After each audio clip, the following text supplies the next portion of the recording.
Olá, aqui hoje com muita satisfação trazemos para você a doutora Ana Paula Guedini Lopes, reumato e médica estética. Nesta oportunidade vamos falar sobre a reumatologia. E eu começo te perguntando, Ana, o que é exatamente a reumatologia?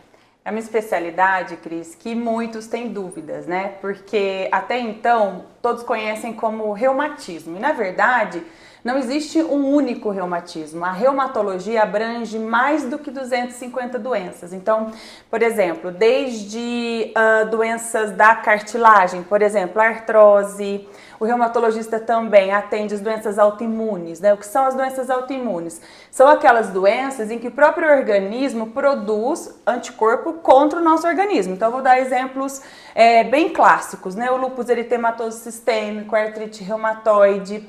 Reumatologista também trata de problemas da coluna. Então, por exemplo, a espondilite anquilosante, até doenças como gota, osteoporose. Então, o reumatologista, ele atende vários tipos de acometimento, principalmente das articulações, que a gente chama de tecido osteomusculares. E quando você fala da cartilagem, seria o desgaste natural da cartilagem. Existem pessoas que têm uma predisposição maior a que esse desgaste seja um pouquinho mais, aconteça mais cedo do que outras. Mas quando a gente fala de artrose, a gente está dizendo do desgaste das cartilagens. Ana, e o paciente, ele procura o médico reumatologista exatamente quando e por quê? A principal queixa é dor. E aí o reumatologista, ele precisa ter o cuidado de investigar as várias causas de dor.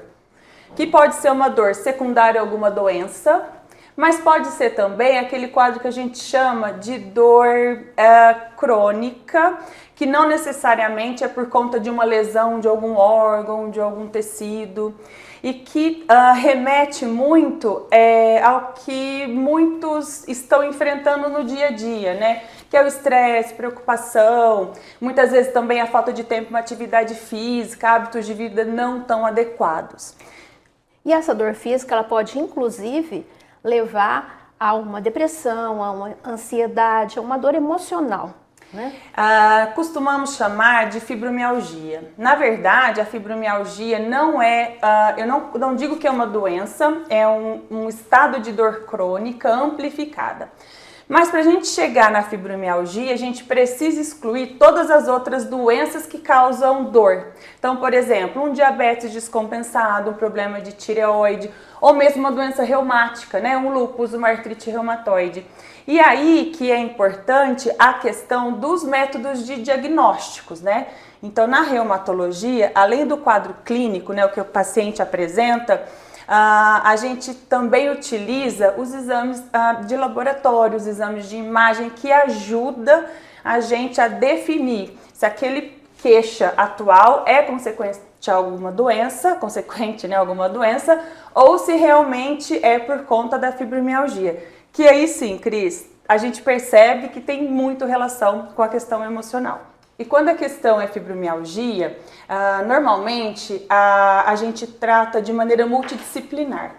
Não só a presença do médico com a prescrição de medicação, mas principalmente do educador físico que vai orientar uma atividade física, de um psicólogo, né, que vai ajudar esse paciente a resolver, né, alguns problemas de estresse, ansiedade.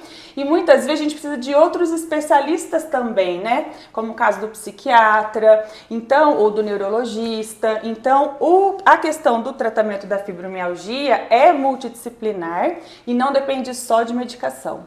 A descrição de fibromialgia é desde a década de 60. E só na década de 80 que realmente é uma síndrome que tem sido estudado e muito estudada. Ninguém sabe a origem, o porquê, mas a gente sabe que tem esse componente emocional e não aparece exame nenhum. Nem exame de imagem, nem exame de laboratório, né? Então, é basicamente clínico. Ô, Ana, quando a gente fala em dor crônica, ela exatamente não tem cura ou ela tem tempos que ela estaciona e depois ela volta, ela vai entrar na reminiscência? Como que é isso? Ela tem cura ou ela não tem exatamente? Dor crônica, né? A gente diz dor crônica quando ela ultrapassa 3 meses, né? O paciente sente dor. Então, eu acredito que a dor crônica, dependendo da origem, a gente consegue amenizar.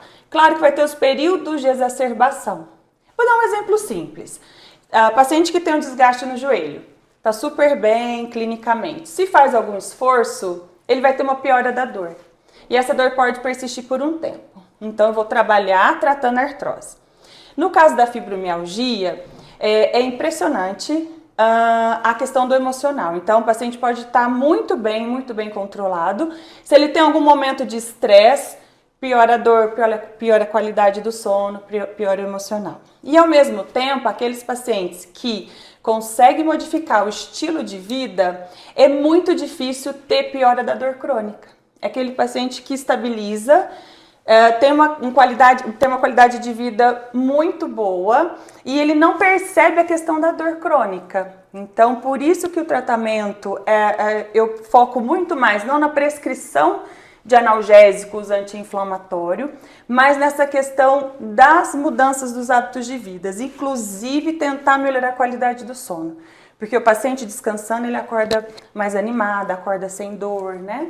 E quais são os exames, assim, os exames mais importantes que a pessoa tem que fazer periodicamente para que ela não chegue a sofrer exatamente da dor? Olha, os exames que eu acho fundamentais, né, para todos assim, os meus pacientes, é o hemograma, né? O hemograma é o exame que a gente detecta se tem presença de anemia, alterações das células de defesa do sangue. O exame da tireoide, o TSH, é extremamente importante porque pacientes com ou hipertireoidismo ou hipotireoidismo geram um quadro de dor crônica, dor articular. Exames de glicemia, né, de jejum, exame de glicose para detectar diabetes. E na minha área, como as minhas doenças são inflamatórias, eu costumo pedir exames específicos da minha área. Mas, de maneira geral, são exames gerais de rotina, né, para detectar se tem um aumento de colesterol, se o rim tá ok, né, um exame de urina. Então, é uma avaliação clínica global. Mas não pode esquecer principalmente tireoide e da glicose. E as vitaminas, né? Vitamina D, que hoje a gente pouco pode sair no sol, né? Com esse raio solar aí terrível. Então a gente fica com carência de vitaminas. Exatamente. É o meu segundo passo sempre, né? E uma outra questão nessa roda da dor aí seria a osteoporose, né? Que às vezes as pessoas imaginam que a osteoporose, a artrite, a artrose, ela só vai acontecer quando a pessoa já chega numa idade avançada, né? Eu, por exemplo, comecei a ter osteoporose aos 30 anos de idade. Muito nova, né, Cris? E vim tratando e com isso eu cheguei à osteopenia e hoje, graças a Deus, está zerado. Mas isso foi graças à medicina preventiva. Que desde o começo eu fiz questão de correr atrás e não deixar que isso se avançasse. A osteoporose, na verdade, é uma doença silenciosa, né, Cris? O problema da osteoporose é o risco de fratura. Então, não é uma doença que gera sintoma, assim como dor. Então, dependendo do fator de risco, as pessoas podem ter osteoporose precoce. Por exemplo, pessoas que usam corticoide durante muito tempo, né? Ou que tem história familiar de osteoporose. Então, mulher, principalmente pós-menopausa, a gente já começa o tratamento preventivo. E é uma boa alimentação, um bom aporte de cálcio e vitamina D e atividade física. Então, se a gente faz esse tratamento preventivo como você fez, Cris, a gente consegue controlar a osteoporose e diminuir o risco de fraturas. Só tá faltando atividade física. Eu sou tua parceira no beach tênis. Ia ser ótimo, ia ser um prazer ter você como parceira. Gente, a Ana tá aqui, mas ela não para na reumatologia. Ela é uma exímia médica estética também. E eu posso assinar embaixo de tudo que ela faz e fala. Mas o nosso tempo aqui, por hoje, acaba aqui. Mas eu já te prometo que nós já estamos num próximo passo e ela vai falar muito sobre a estética e vai passar dicas valiosas para você. Fique com a gente, acompanhe a Ana, mais um programa sobre estética facial, estética, rejuvenescimento, botox, ácido hialurônico e tantos outros procedimentos disponíveis para te deixar mais linda ainda.